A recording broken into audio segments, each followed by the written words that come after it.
Hello folks, welcome to the Hickory Hacker Workshop and to another Hickory hack. It's been a while since we've done one of these, but I wanted to share a tip that I've recently started applying to replacement shafts. So this is an authentic replacement shaft made out of hickory. This is the head that I'm going to be putting this new shaft on. But the issue that I'm running into here is that the pinhole for the original head is really close to the pinhole for the new head. So I used a Sharpie to kind of mark where the new pinhole is going to be because I wanted to see how close it was going to be to that old one. And it's a little too close for comfort. And I'll explain to you why that's a problem. In the old days, I would just drill a new pinhole and not worry about where the old pinhole was. And for the most part, that worked out okay until it didn't. And I was on Bethpage Black playing on the 10th hole, and my mashie slipped. The head slipped a little bit. And it was a really weird sensation when I hit the ball, and I actually, I looked at the club thinking that it was broken, but what had happened was the head had shifted on the cone maybe a 1/16 of an inch, enough that I could notice it. And the reason why was because I drilled the new pinhole for that club really close to the old pinhole, and it turned into one big pinhole.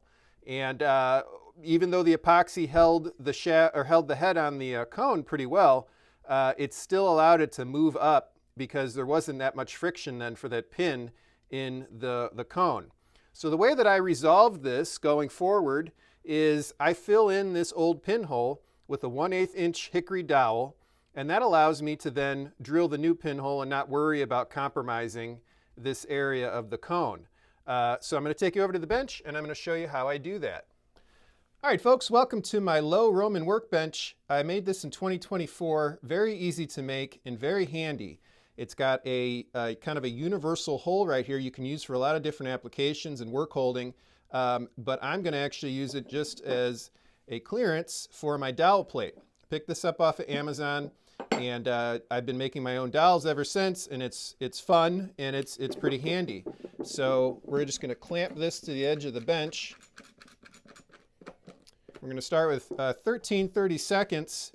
This is a piece of rived hickory from an old shaft that I'm not using. So I quartered it with a wedge. You can see it's got nice straight grain, so it's going to be solid.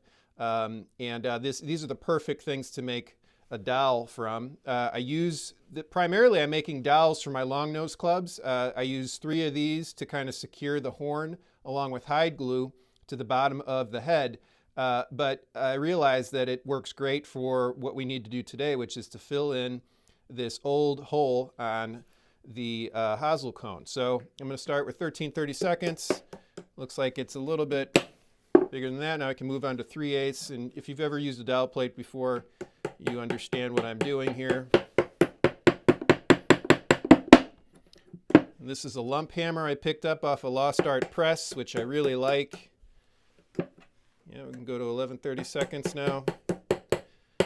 So obviously,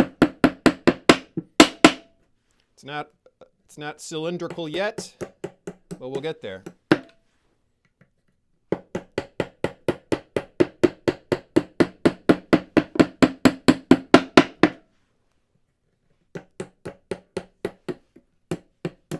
So 1/8 is the smallest size I have on this dowel plate.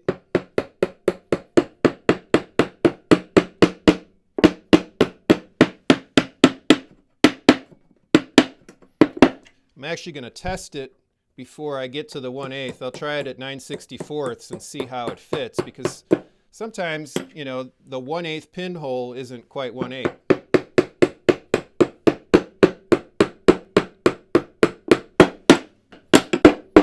You're not really trying to add strength necessarily with this pin. You're basically just trying to fill the void of the old pinhole. And with the CA glue that we're going to use to secure it, it's going to make the area of the hosel, the old pinhole, very strong. And basically it'll be like you're drilling a new pinhole into a brand new cone. Getting real close though, 9/64 now.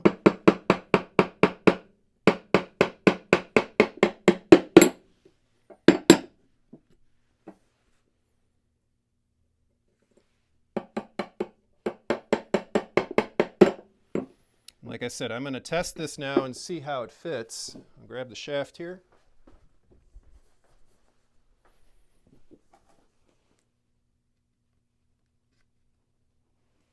Yeah, it looks like this pinhole is just exactly 1/8 inch, so I think it should be good to go when I take it down to 1/8. Well, let's find out. All right, we're at 1/8.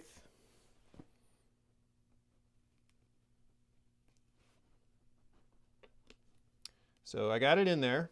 It's exactly 1/8. So what I'm going to have to do is take this back up to the main bench and hammer it in all the way through, hopefully not breaking it. But I want to put the glue on there first so I don't have to take this out again. So let's go up to the primary bench and do that. All right, we're back on the primary bench. We've got our 1/8 inch dowel to put in our old pinhole. And it's a pretty tight fit right now. I can't make that dowel any smaller on my dowel plate because I'm at the last hole there. But what you can do is use a 1/8 drill bit and just make this a little bit bigger.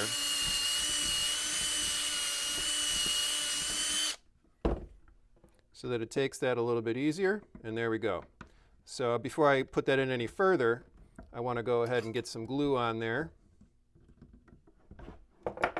So I like to use just regular Loctite CA glue for all of my shaft repairs. And I'm just going to put some in the hole itself, both sides there. If you've ever done any kind of shaft repairs with CA glue, you know, fixing a crack or something, you know that it makes that part of the shaft stronger than the rest. I mean, it really does do a good job of solidifying the wood.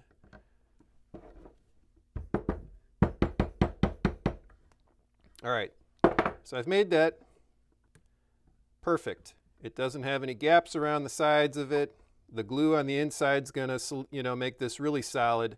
I'm just going to wait probably 15 minutes for that to dry, and then we'll get on to the next step. So it's been about 5 minutes or so. The CA glue is dry. And I'm going to use my Temple Tools flush saw here to just cut off the excess.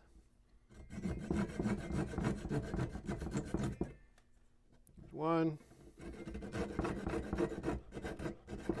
There's enough length there that you might be able to save that, though. That looks just about, probably just a little bit too small, so I'll just toss that. But now you've got your old hole filled with the dowel.